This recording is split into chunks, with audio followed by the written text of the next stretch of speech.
শেখ হাসিনার বক্তব্যের জন্য ভারত দায়ী নয়, রণধীর জয়সওয়াল, পররাষ্ট্র মন্ত্রণালয়ের মুখপাত্র ভারতের। বাংলাদেশের ডেপুটি হাইকমিশনারকে তলব করে এই বক্তব্য জানিয়েছে ভারতের পররাষ্ট্র মন্ত্রণালয়। সেটি ভারতের পররাষ্ট্র মন্ত্রণালয়ের মুখপাত্র রণধীর জয়সওয়াল বিষয়টি সাংবাদিকদের কাছে খোলসা করেছেন। অর্থাৎ বাংলাদেশের যে আভ্যন্তরীণ পরিস্থিতি বা ঘটনা, তার দায় ভারত নেবে না এবং ভারতের জন্য দায়ী না। শেখ হাসিনার বক্তব্য তার নিজস্ব ব্যাপার, এর সাথে ভারতের কোনো সম্পর্ক নেই। এই কথাটি পরিষ্কার করে ভারত জানিয়ে দিয়েছে বাংলাদেশকে। ভারতের পররাষ্ট্র মন্ত্রণালয়ের মুখপাত্র রণধীর জয়সওয়াল বলেছেন, বাংলাদেশের সাবেক প্রধানমন্ত্রী শেখ হাসিনার বক্তব্যের জন্য ভারত দায়ী নয়। ভারতে বাংলাদেশের ভারপ্রাপ্ত হাইকমিশনার মোহাম্মদ নুরুল ইসলামের সঙ্গে বৈঠকের পর শুক্রবার সাপ্তাহিক প্রেস ব্রিফিংয়ে এই কথা বলেন তিনি। রণধীর জয়সওয়াল বলেন, ভারতে বাংলাদেশের ভারপ্রাপ্ত হাইকমিশনার মোহাম্মদ নুরুল ইসলামকে আজ বিকেল 5টায় বিদেশ দপ্তরের অর্থাৎ পররাষ্ট্র মন্ত্রণালয়ের সাউথ ব্লকে তলব করা হয়েছিল। তাকে জানানো হয়েছে, ভারত বাংলাদেশের সঙ্গে একটি ইতিবাচক, গঠনমূলক এবং পারস্পরিক সহযোগিতা সম্পর্ক চায়, যা সাম্প্রতিক উচ্চ পর্যায়ের বৈঠকে বেশ কয়েকবার বলা হয়েছে।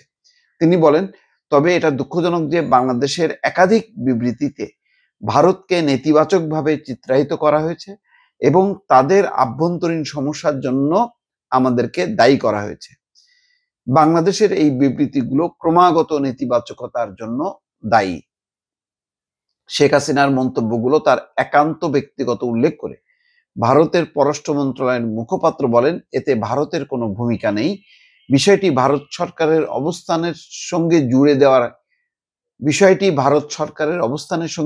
জুড়ে দেওয়ায় দ্বিপাক্ষিক সম্পর্কের ইতিবাচকতায় প্রভাব ফেলবে, যদিও ভারত সরকার পারস্পরিক কল্যাণকর সম্পর্কের জন্য প্রচেষ্টা চালাবে। তিনি বলেন, আমরা আশা করি বাংলাদেশ এই পরিবেশকে ব্যাহত না করে উপযুক্ত প্রতিদান দেবে।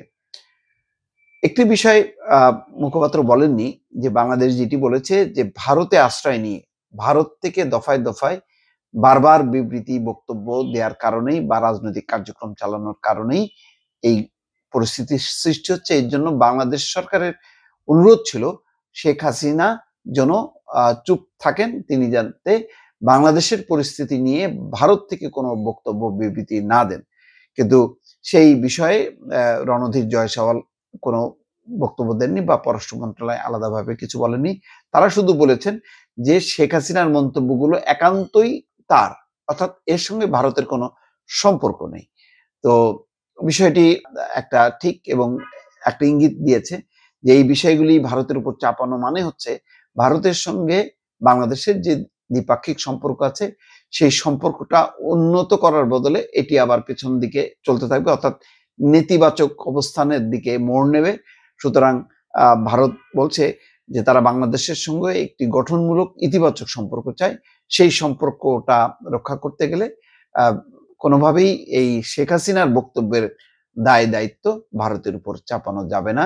এটাই হচ্ছে ভারতের মূল কথা। আমি আগেই দর্শক বলেছিলাম যে আস্তে আস্তে কিন্তু এটি একটা কূটনীতিক ইস্যুতে রূপ নিচ্ছে, যেহেতু শেখ হাসিনার এই বক্তব্যের জন্য বাংলাদেশে যে ঘটনা, সেই ঘটনার দায়টা কার? সরকার বলছে এই ঘটনার দায় আসলে ভারতের। ভারত যদি শেখ হাসিনাকে নিবৃত্ত করত, ভারত যদি সহযোগিতা না করত, তাহলে শেখ হাসিনা এরকম বক্তব্য দিতে পারতো না।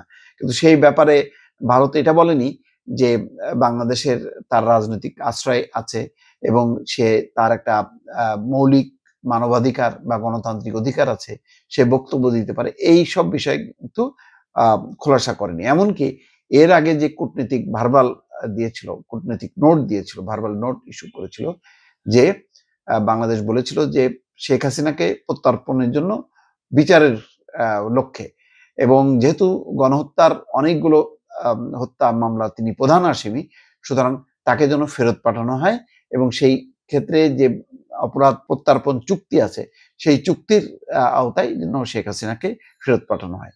তো আজকে কিন্তু রণধীর জয়সওয়াল, ভারতের পররাষ্ট্র মন্ত্রণালয়ের মুখপাত্র, তিনি কিন্তু এই বিষয়ে কোনো বক্তব্য দেননি। তিনি শুধু একটি বলতে চাচ্ছেন যে শেখ হাসিনার এই বক্তব্যের দায় দায়িত্ব ভারতের না, এটি হচ্ছে বাংলাদেশের আভ্যন্তরীণ ব্যাপার এবং বাংলাদেশের এই ঘটনার দায় ভারতের উপর চাপানো মানেই হচ্ছে দুই দেশের সম্পর্কটা আবার নেতিবাচক দিক থেকে নেতিবাচক অবস্থানের দিকে মোড় নেবে এবং যেটি ভারত কখনো চায় না। দর্শক ভালো থাকবেন। আল্লাহ হাফেজ।